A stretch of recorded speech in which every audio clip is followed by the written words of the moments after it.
Yo guys, welcome back to another video. Today we are going to be doing the trap, dubstep, future bass mixing tutorial on the Hercules Inpulse 300 controller. Let's get started.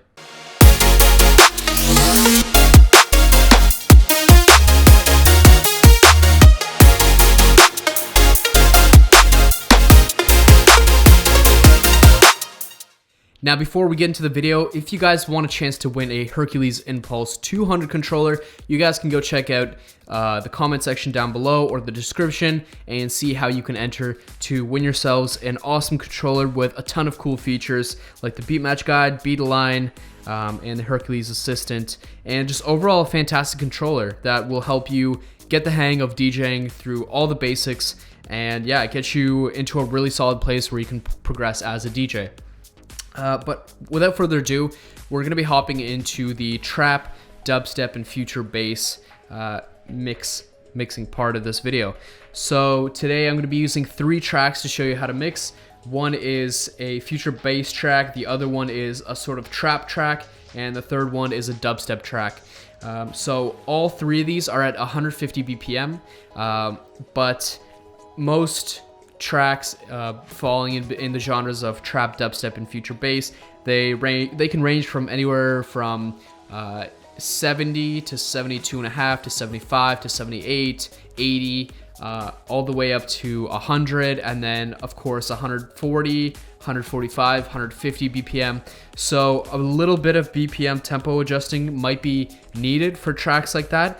So if you're trying to mix a track that's 140 into a 75 track, you're gonna have to bump that down, that 75 track down to 70 BPM in order to match it. So 70 times 2 is 140. So that means both of them are gonna be able to get mixed together, and they're not gonna go off beat.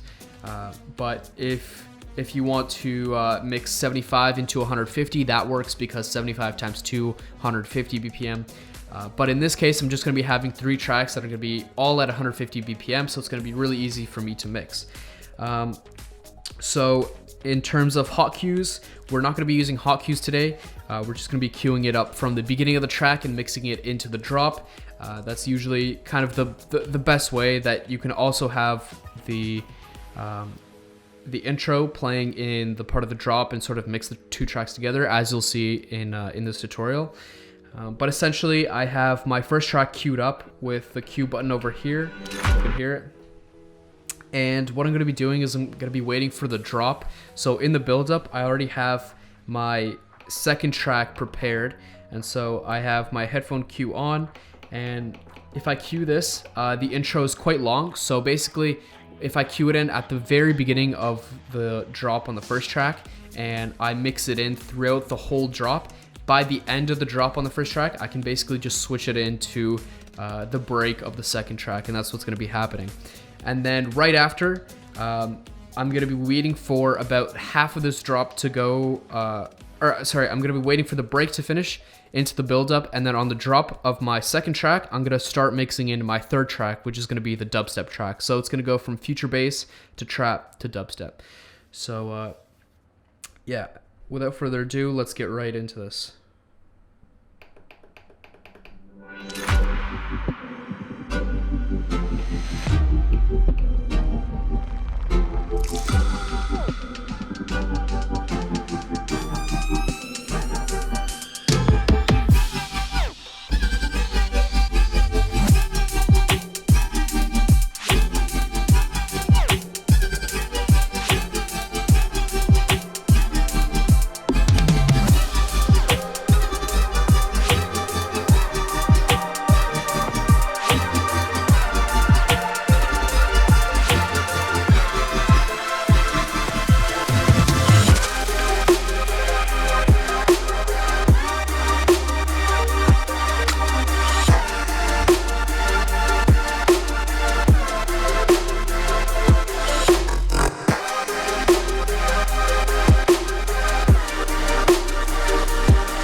Yeah, so basically that was mixing future bass into trap into dubstep.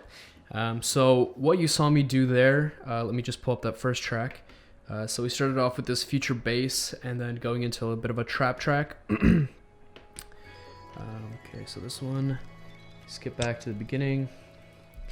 And yeah, so essentially what happened there was I waited for the drop of the future bass song, and then I just simply cued in right on the beat of the drop my second track.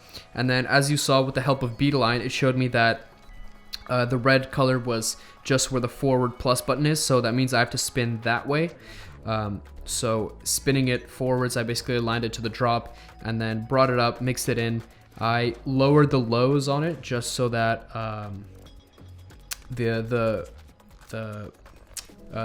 break, basically introing, wouldn't really clash with the drop and the more heavier mids and lows on that first track. And then as soon as I swapped, I let the break play out, and during that time I went ahead and loaded up my dubstep track. So at that point I had it loaded up, waited for the drop again, waited and queued up my third track, aligned it to the drop of my second track, and then mixed both of those in. So what was cool about that was that they were both sort of in the same key range. So the break and the intro of my third track actually went well with the second track, and so it created a bit of a mashup between those two tracks. And then of course when the drop ended on my second track, I swapped it into the third one. So I'm just gonna go ahead and do that whole mix one more time and just kind of run you guys through what was happening.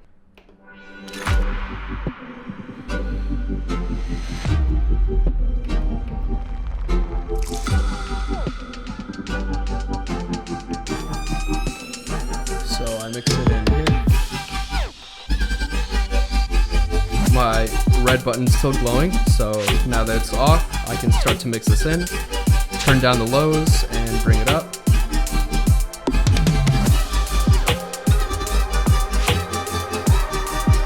Now we're basically waiting for the break to come in. So bring up the lows and bring the first track down. Okay, now that the second track is in, we want to go ahead and load in our third track. Or the next track, just in any case. So we're waiting for the break to finish playing. And we have our third track already queued up. Here comes the build up.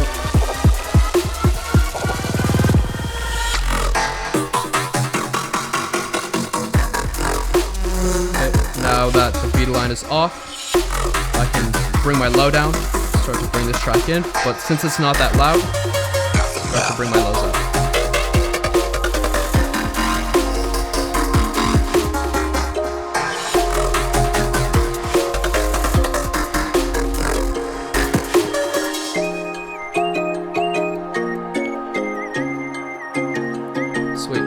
So at that point, basically what I did was I just filtered out and brought down the level of my second track, and now it's just letting my third track play through and go to the drop of that.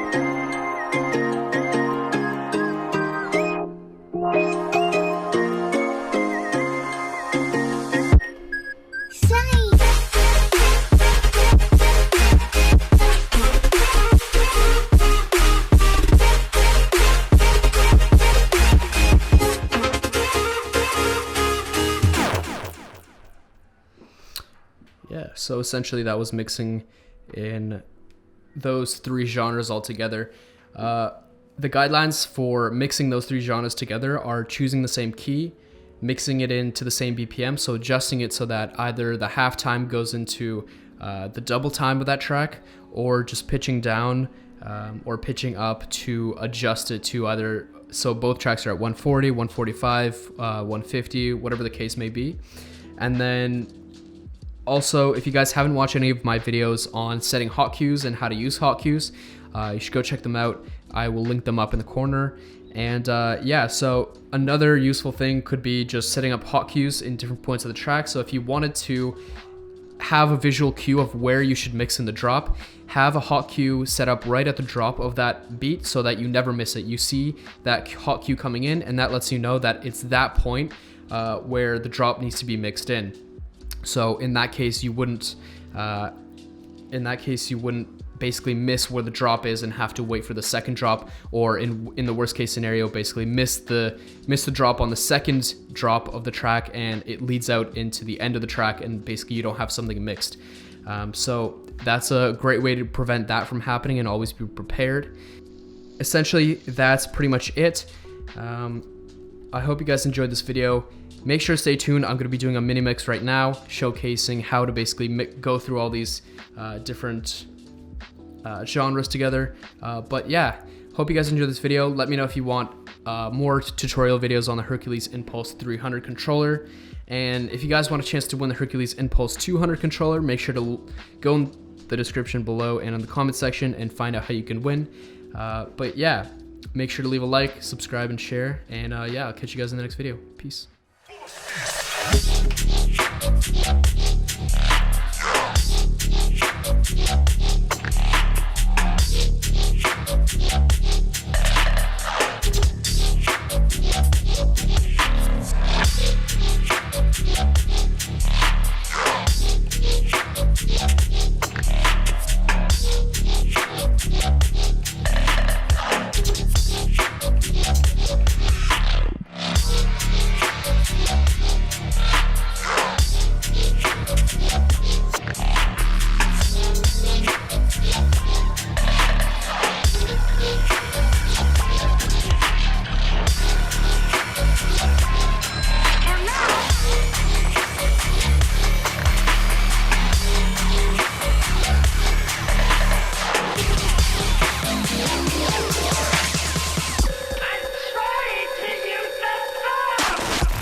According to government advice, there's no evidence that the drug itself causes long-term damage.